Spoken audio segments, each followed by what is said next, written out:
Good morning student. Today I am going to explain the lesson 9 of class 8th science. Lesson name is reproduction in animals. Today our topic is viviparous and oviparous animals. जैसे नाम से ही पता चल रहा है आपको, oviparous जो अंडे देते हैं, ओविपेरस जो अंडे देते हैं, ऐसे एनिमल। विविपेरस जो अपने बच्चे पैदा करते हैं उन्हें बोलते हैं viviparous. We have learnt that some animal give birth to young ones.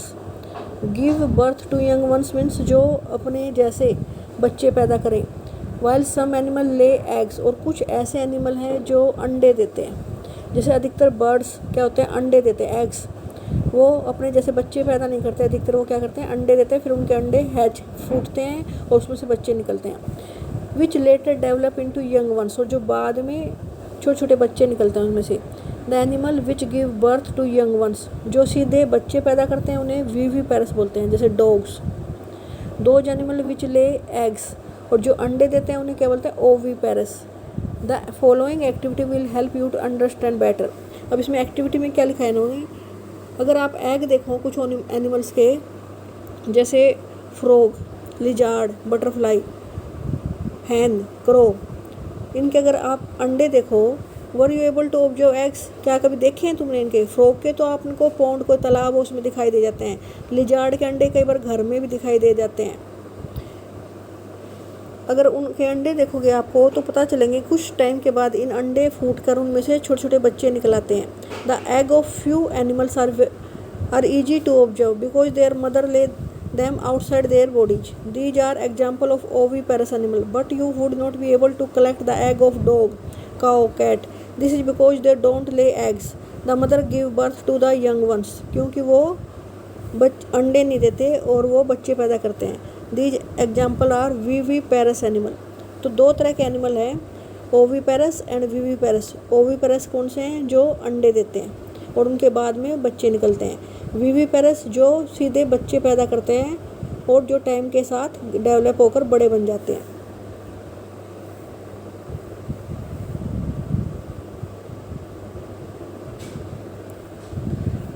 अब यंग वन टू अडल्ट्स, जब किसी भी जानवर का बच्चा पैदा होगा, चाहे वो अंडे से हो चाहे वो सीधा, पैदा होने के बाद उसको डेवलप होकर वो अडल्ट बनता है। अडल्ट मीन्स फुल ऑर्गेनिज्म जैसा दिखाई देता है, जैसा वो जीव हो जिससे वो पैदा हुआ है। The new individual which are born or hatched from the egg continue to grow till they become adult. जो नए बच्चे पैदा होते हैं, जो चाहे वे अंडे से हों चाहे वे सीधे पैदा हों, तो निकलने के बाद बच्चे बड़े होने शुरू होते हैं, डेवलप होने शुरू होते हैं, उनके हड्डियाँ मजबूत होनी शुरू होती हैं, उनके हाथ पैर लंबे होने शुरू होते हैं, तो दे बिकम अडल्ट्स। और कब तक होते रहते हैं, जब तक कि वो मैच्योर ऑर्गेनिज्म ना बन जाए, मैच्योर जीव ना बन जाए। In some animal the young one may look very different from the adults, और कुछ जानवरों में जो उनके छोटे बच्चे होते हैं वो बहुत ही ज़्यादा डिफरेंट होते हैं अडल्ट से। अगर आपने 7th क्लास में जो हमने सिल्क वॉर्म की साइकिल पढ़ी थी, उसमें क्या था, पहले एग, मलबरी ट्री खाते थे वो, शहतूत के पत्ते, फिर सिल्क वॉर्म क्या पैदा करते थे, एग देते थे। एग से क्या बनता, एग से लार्वा जिसको कैटरपिलर भी बोलते थे। फिर वो अपने चारों तरफ एक सिल्क का धागा बुन लेता था जिसे प्यूपा, रेस्टिंग स्टेज बोलते हैं, और उसमें डेवलप होता रहता है। उसके बाद अडल्ट, उसका बाहर सिल्क मॉथ निकलती है जो एक पंखों वाली तितली होती है। ये हमने 7th क्लास में पढ़ा था। अब डिफरेंट स्टेज ऑफ फ्रॉग देखो, starting from egg to the adult stage we find there are 3 distinct stage. पहले उसके एग होते हैं, एग से टैडपोल जिसे लार्वा भी बोलते हैं उसका, फिर adult. Don't the tadpole look like the different from the adult. अब तुमने इसकी पिक्चर दे रखी है, आप यहाँ से देखो इसके एग से जब टैडपोल निकलता है, टैडपोल को देखकर कोई भी ये नहीं कह सकता कि ये बड़ा होकर ऐसा मेंढक बन जाएगा। उसकी शेप बिल्कुल अलग होती है, पूंछ अलग होती है, ऐसे ये फिश जैसे दिखाई देते हैं। अर्ली टैडपोल, लेट टैडपोल थोड़ा सा बड़ा दिखा रखा है। तो इसकी 3 स्टेज हैं, एग से टैडपोल, टैडपोल से अडल्ट। लेकिन इसके अगर आप टैडपोल और फ्रॉग में देखो तो बिल्कुल अलग शेप है। इसे ड्रास्टिक चेंज बोलते हैं। अलग अजीब सा चेंज होता है इनमें कि आप इसके बच्चे देख के पहचान नहीं सकते कि बड़े होके क्या बनेंगे। ह्यूमन बींग्स में हम पहचान सकते हैं उनके बच्चे और बड़े एक जैसे दिखाई देते हैं, लेकिन कुछ जानवर ऐसे होते हैं जिनके बच्चे और बड़े उनके बिल्कुल डिफरेंट होते हैं। अगर इसी तरह हम देखें द कैटरपिलर और प्यूपा ऑफ सिल्क वॉर्म, तो अगर हम सिल्क वॉर्म का कैटरपिलर उसका जो कीड़ा है वो देखें, उसकी प्यूपा स्टेज देखें जिसमें वो अपने आप को एक सिल्क के धागे में छुपा लेता है, और उसके बाद वो सिल्क मोथ जो बच्चे देती है वो देखें, तो बिल्कुल ही उसका जो अडल्ट मोथ होती है उससे अलग शेप होती है। The features that are present in the adult are not found in the young one. जैसे रंग रूप उसके अडल्ट का होता है वैसे उसके छोटे बच्चों का नहीं होता। Then what happen to the tadpole और caterpillar? You must have seen a beautiful moth emerging out of cocoon. जब सिल्क मोथ निकलती है तो वो कोकून में से निकलती है, उसके जो धागे खुल जाते हैं और उसमें से ये सिल्क मोथ निकलते हैं। In the case of tadpole they transfer into adult capable of jumping. जब वो टैडपोल से फ्रॉग बनते हैं तो जंप कर सकते हैं, स्विम कर सकते हैं। The transformation of larva into adult through drastic change is called Metamorphosis. तो ये प्रोसेस जो है ना कि ट्रांसफॉर्मेशन ऑफ लार्वा, उसका जो लार्वा है अंडे में से निकलने के बाद जो स्टेज होती है लार्वा का अडल्ट बनने तक का जो ट्रांसफॉर्मेशन है थ्रू ड्रास्टिक चेंज में जिनको पहचान भी नहीं सकते, ऐसी चेंज हो जाते हैं उसमें, उसे उस प्रोसेस को बोलते हैं मेटामॉर्फोसिस। आगे एक्सरसाइज में क्वेश्चन है what is Metamorphosis? The transformation of larva into an adult through drastic changing is called Metamorphosis. इसका मतलब है जैसे फ्रॉग है, फ्रॉग के अंडे के बाद जो अर्ली टैडपोल है उसकी शेप बिल्कुल अडल्ट के साथ नहीं मिलती, इससे इस प्रोसेस को बोलते हैं metamorphosis. What about the changes that we observe in our body as we grow? Do you think that to undergo metamorphosis? नहीं, नो। हमारे ह्यूमन बींग्स में बॉडी पार्ट्स बच्चे के जो होते हैं वो भी सिमिलर होते हैं जैसे कि अडल्ट के होते हैं, उसको देखकर हम पहचान सकते हैं कि ह्यूमन बींग का बच्चा है।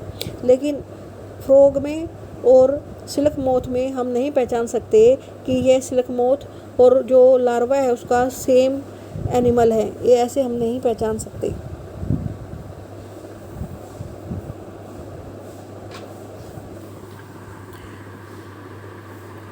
आज स्टूडेंट्स हमने इसके 2 टॉपिक पढ़े हैं। पहला जो टॉपिक था वो था viviparous and oviparous. Viviparous are the animal which give birth to young ones, जो अपने छोटे बच्चे पैदा करते हैं।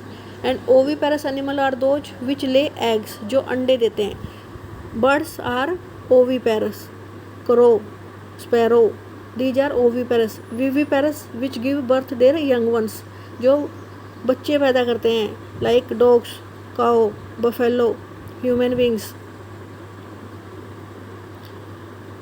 नेक्स्ट हमने यंग वन टू अडल्ट, जो बच्चे होते हैं वो बड़े कैसे बनते हैं, अपनी ग्रोथ करते हैं, उनकी हड्डियां मजबूत होती है, मसल्स बनती हैं उनकी।